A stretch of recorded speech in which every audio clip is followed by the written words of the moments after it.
प्यारे बच्चों, class 10th की मैथ्स की क्लास में आप सभी का एक बार फिर से स्वागत है बच्चों। और हम पढ़ रहे थे चैप्टर नंबर 12 वृत्तों से संबंधित क्षेत्रफल। प्रश्नावली 12.3 हम लोगों ने स्टार्ट कर दी थी बच्चों, और प्रश्न नंबर 7 तक के प्रश्न इसके पहले की वीडियो क्लासेस में हम लोग हल कर चुके हैं। जिन बच्चों ने अभी तक उन प्रश्नों को नहीं देखा है तो वो प्लेलिस्ट में जा कर के उसको देख सकते हैं, समझ सकते हैं प्रश्नों को। आज हमें स्टार्ट करना है बच्चों प्रश्न नंबर 8 से। तो आइए देखते हैं प्रश्न नंबर 8 क्या है। 8वां प्रश्न है बच्चों, आकृति 12.26, ये जो अब आपकी आकृति बनी हुई है इसके बारे में है प्रश्न। एक दौड़ने का पथ यानी रेसिंग ट्रैक दर्शाती है जिसके बाएं और दाएं सिरे अर्धवृत्ताकार हैं। ये देखिए यहाँ पर देखिए, दायां सिरा और बायां सिरा दोनों क्या है, अर्धवृत्त बने हुए हैं। दोनों आंतरिक समानांतर रेखाखंडों के बीच की दूरी कितनी है, 60 मीटर है। तो यहाँ से ये यूँ समझ लीजिए कि यहाँ से और यहाँ तक की दूरी, यानी यहाँ से कहा जाए यहाँ तक की दूरी कितनी है आपकी दी हुई है, 60 मीटर। ठीक है, ये 60 मीटर आपकी दी हुई है। इसके बाद इसमें से प्रत्येक रेखाखंड 106 मीटर लंबा है। तो जो आंतरिक समांतर रेखाखंड है, तो एक तरह से कहा जाए कि अगर हम इसमें एक समांतर चतुर्भुज की रचना करें बच्चों, तो 1 मिनट स्केल से करते हैं। तो यहाँ ध्यान दीजिए बच्चों कि यहाँ पर 2 क्या है आपके अर्धवृत्त है। मान लीजिए ये इसका केंद्र हो जाएगा। ठीक है, तो यहाँ से यहाँ तक की दूरी जो है कितनी दी हुई है, 60 दी हुई है। और जो एक समानांतर रेखा, जो एक अगर हम इनके अर्धवृत्त को छोड़ करके नॉर्मल अगर हम इसके ट्रैक की बात करें, तो यहाँ पर जो है एक बनेगा समांतर चतुर्भुज बनेगा। तो समांतर चतुर्भुज में बच्चों यहाँ से यहाँ तक की दूरी तो 60 दी हुई है, और उसके बाद जो है यहाँ से लेकर के और यहाँ तक की दूरी जो एक भुजा दी हुई है वो कितनी दी हुई है, यानी एक तरह से कहा जाए यहाँ से यहाँ तक की दूरी 106 मीटर लंबा है। तो 106 मीटर दिया हुआ है। ठीक है, और यहाँ से यहाँ तक की 60।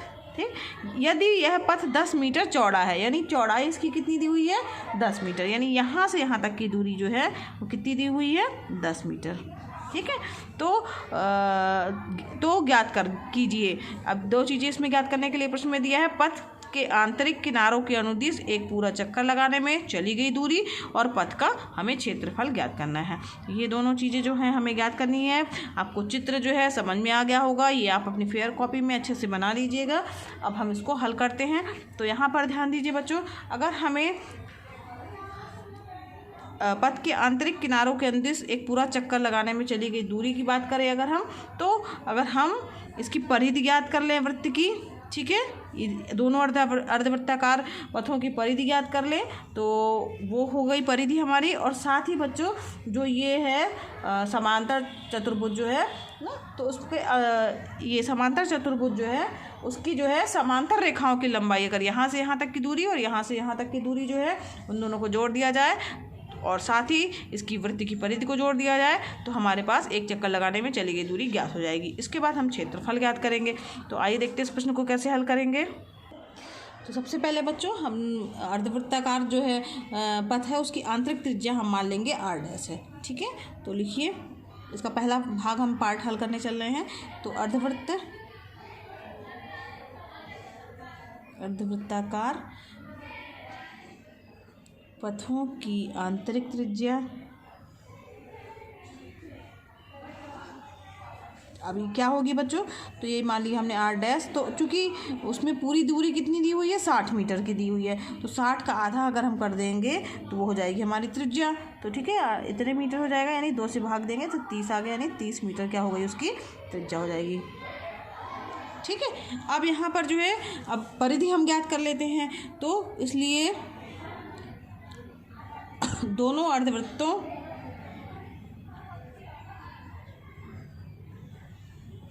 की आंतरिक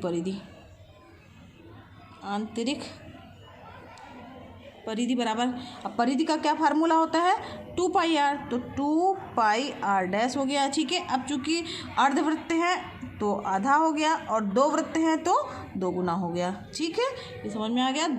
दोनों अर्धवृत्त के लिए बात कर रहे हैं तो यहाँ पे 2 का मल्टीप्लाई हो गया, और अर्धवृत्त हैं तो 1/2 हो गया। इतना समझ में आ गया बच्चा आप लोगों को।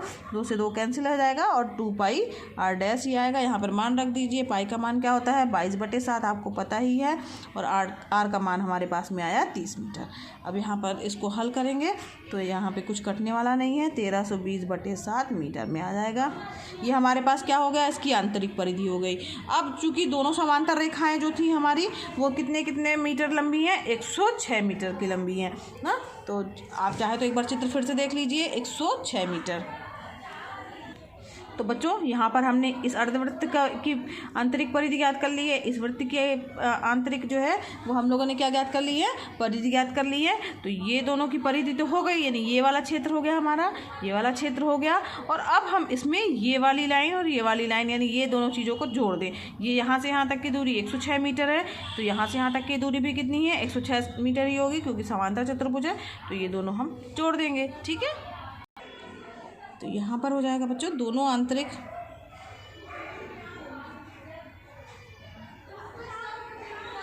समांतर रेखाखंडों की लंबाई जो है कितनी दी हुई है, वो दी हुई है हमारे पास में 106 मीटर दिया हुआ है ना। तो अब चूँकि दो लिख रहे हैं तो 106 धन 106 मीटर, 106 मीटर प्लस 106 जोड़ेंगे तो आ जाएगा 212 मीटर, ठीक है। ये हमारे पास दोनों आंतरिक समांतर रेखाखंडों की लंबाई हो गई। अब हमें प्रश्न में पूछा गया है पथ की आंतरिक किनारों के अनुदिश एक पूरा चक्कर लगाने में चली गई दूरी। तो अब आता है पथ के आंतरिक किनारों के अनुदिश एक चक्कर की लंबाई कितनी हो जाएगी, या एक चक्कर लगाने में चली गई दूरी के अनुदिश एक चक्कर लगाने में चली गई दूरी, ठीक है। तो ये जो हो जाएगी हमारी, तो जो हमारे पास में ये आंतरिक परिधि आई है 1320/7, इसमें हम इनकी लंबाई को जोड़ देंगे 212, ठीक। तो इतना मीटर जो है वो चली गई दूरी आ जाएगी हमारी। तो इसमें जब जोड़ेंगे तो यहाँ पर देखिए बच्चों लघुत्तम आ गया 7, 1320 धन 7 दूनी 14 की 4, तिकम 7 एक 8 हो जाएगा, 7 दूनी 14 यानी 1484, ठीक। अब इसको जोड़ दीजिए, इतने मीटर आ गया, ये इतने मीटर, ठीक। ये कितना हो गया 2804/7 मीटर। तो ये क्या हो गया, एक पूरा चक्कर लगाने में चली गई दूरी। आप इसको उत्तर भी, ये हमारा पहले एक का आंसर हो गया, 2 पार्ट में दिया है प्रश्न, तो ये पहला आंसर हो गया। अब इसी तरीके से इसका दूसरा पार्ट ज्ञात करेंगे। तो दूसरा पार्ट ज्ञात करने के लिए बच्चों, तो यहाँ पर देखिए जो आंतरिक त्रिज्या थी हमारी कितनी थी, 30 मीटर थी, और जो अंदर जो पथ की चौड़ाई कितनी दी हुई है, 10 मीटर दी हुई है।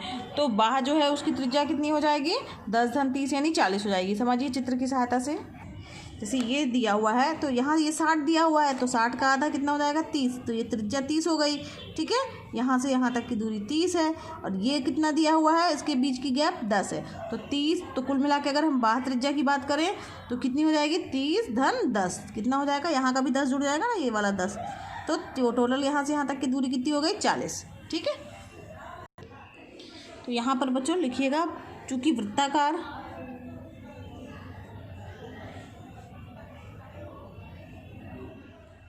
पथ की आंतरिक त्रिज्या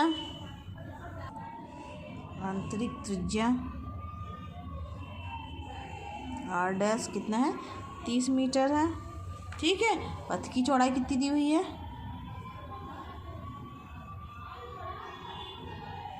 10 मीटर है ना। तो बाह्य त्रिज्या क्या होगी, इसलिए बाह्य त्रिज्या बराबर हो जाएगा R बराबर 30 धन 10 यानी 40 मीटर, ठीक है। अब क्षेत्रफल ज्ञात कर लेते हैं। तो इसलिए दोनों वृत्ताकार भागों का क्षेत्रफल,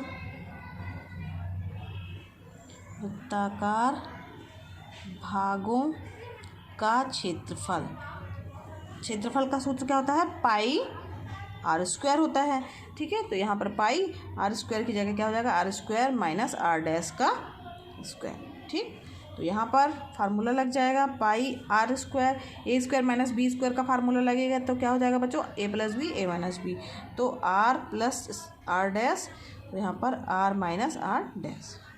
पाई का मान आप 22/7 रख दीजिए, इसका मान क्या हो जाएगा, ये इस आर की वैल्यू हमारी आई है बच्चों 40, इसका मान है आर डैश का 30, इसका हो जाएगा 40 माइनस 30। ठीक है, इसको हल कर लीजिए, 22/7, 40 और 30 70 हो गया, और 40 में से 30 गया, ये हो गया 10। इसको हल करिए, 7 से कट जाएगा, 7 एकम 7, 7 दाम 70, इसको हल करेंगे तो 2200, और यहाँ पे 2 जीरो और लग जाएंगे, इतना वर्ग मीटर। ये किसका क्षेत्रफल हो गया बच्चों, ये वृत्ताकार जो है भाग है उनका क्षेत्रफल हो गया। ठीक है, तो अब कुल क्षेत्रफल हमें ज्ञात करना है, तो लिखिएगा, इसलिए पथ का कुल क्षेत्रफल बराबर क्या हो जाएगा, ये जो हमारा 2200 आया है वो धन, और ये हो जाएगा अतिरिक्त भाग का, पहले हम क्षेत्रफल भी तो ज्ञात कर लें, तो अतिरिक्त भाग का क्षेत्रफल पहले ज्ञात करेंगे, ये तो बाद में निकालेंगे। अभी हम लोग एक चीज़ भूल गए हैं, जो वृत्ताकार जो भाग है उसके अतिरिक्त पथ का जो क्षेत्रफल है वो भी हमें ज्ञात करना होगा। तो पहले लिखिए वृत्ताकार, पीछे तो बच्चों जो ये अतिरिक्त बचा हुआ क्षेत्रफल है ये भी हमें ज्ञात करना है ना। तो यहाँ से इतना जो है क्षेत्रफल, यहाँ से यहाँ तक का, यहाँ से यहाँ तक का क्षेत्रफल हमारे पास और आएगा। तो इसके लिए क्या होता है, लंबाई गुणे चौड़ाई, तो ये समांतर चतुर्भुज बन जा रहा है, तो इसके लिए क्षेत्रफल क्या हो जाएगा, लंबाई गुणे चौड़ाई हो जाएगा। चूँकि दो एक जैसे हैं तो क्या हो जाएगा, वृत्ताकार भाग के अतिरिक्त का क्षेत्रफल जो हो जाएगा वो 2 गुणे लंबाई गुणे चौड़ाई हो जाएगा। ठीक है बच्चों, तो वृत्ताकार भागों के अतिरिक्त पथ का जो क्षेत्रफल है वो अब हमें ज्ञात करना है। तो अब हमें इसे ज्ञात करने के लिए ये चित्र देखिए, इसमें देखिए ये दिया हुआ है, तो ये वृत्त का हम लोगों ने तो वृत्ताकार भागों का क्षेत्रफल तो ज्ञात कर लिया। अब हमें चाहिए इसका क्षेत्रफल, जो ये यहाँ एक समानांतर चतुर्भुज बना है और एक यहाँ समानांतर चतुर्भुज बना हुआ है। तो समांतर चतुर्भुज का क्षेत्रफल बराबर क्या हो जाएगा, लंबाई गुणे चौड़ाई। ठीक, लंबाई कितनी दी हुई है यहाँ से यहाँ तक 106 मीटर, चौड़ाई कितनी दी हुई है, तो यहाँ तक समझ लीजिए इसकी ये जो चौड़ाई दी हुई है वो है कितनी दी हुई है, 10 मीटर। तो यहाँ पर 106 गुणे 10 हो जाएगा, चूँकि 2 हैं एक जैसे, तो 106 गुणे 10 और उसमें भी 2 का गुणा कर दिया जाएगा, तो इन दोनों का जो है क्षेत्रफल आ जाएगा। फिर कुल क्षेत्रफल ज्ञात करने के लिए हम ये जो अर्धवृत्त वाला जो है क्षेत्रफल है 2, इनका क्षेत्रफल और इसका क्षेत्रफल जोड़ देंगे तो वृत्ताकार मार्ग का क्षेत्रफल आ जाएगा। आइए देखते हैं इसे कैसे हल करें। बराबर हो जाएगा 2 गुणे लंबाई गुणे चौड़ाई। ठीक है, तो 2 लंबाई कितनी दी हुई है 106, चौड़ाई 10 मीटर, इस सब का मल्टीप्लाई हो जाएगा तो ये हो जाएगा 2120 वर्ग मीटर। मीटर में है तो सब क्या हो जाएगा, वर्ग मीटर में। अब हमें क्या चाहिए, पथ का कुल क्षेत्रफल। तो अतः पथ का कुल क्षेत्रफल बराबर क्या हो जाएगा, जो हमारे पास में आया है वृत्ताकार भागों का क्षेत्रफल यानी 2200 प्लस जो ये हमारे पास में आया है क्या, वृत्ताकार भागों के अतिरिक्त पथ का क्षेत्रफल यानी 2120, ये जुड़ जाएगा इतने वर्ग मीटर। मीटर जोड़ेंगे तो आ जाएगा 4320 वर्ग मीटर। ठीक है, तो ये हो गया हमारे पास पथ का क्षेत्रफल। तो अतः पथ का क्षेत्रफल 4320 वर्ग मीटर होगा। ठीक है, इसका उत्तर हो गया। आगे बढ़ते हैं नेक्स्ट प्रश्न की ओर। अब अगले प्रश्न की ओर बढ़ते हैं बच्चों। ये है अगला प्रश्न हमारा, आकृति 12.27 में ए बी और सी डी केंद्र ओ वाले एक वृत्त के 2 परस्पर लंब व्यास हैं।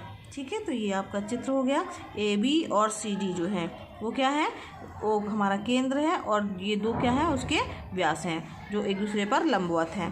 ओ डी छोटे वृत्त का व्यास है। ओ डी जो है वो छोटे वृत्त का क्या है, व्यास है जो कि, और यहाँ पर दिया है OA क्या है 7 सेंटीमीटर दिया है। तो छायांकित भाग का हमें क्षेत्रफल ज्ञात करना है। तो जो ये छायांकित भाग दिख रहा है ना, इसका हमें क्षेत्रफल ज्ञात करना है। तो बच्चों इस प्रश्न को अच्छी तरीके से समझिए आप, इसका हिंट देंगे, ये आपका होमवर्क होगा प्रश्न, इसे आप करिएगा।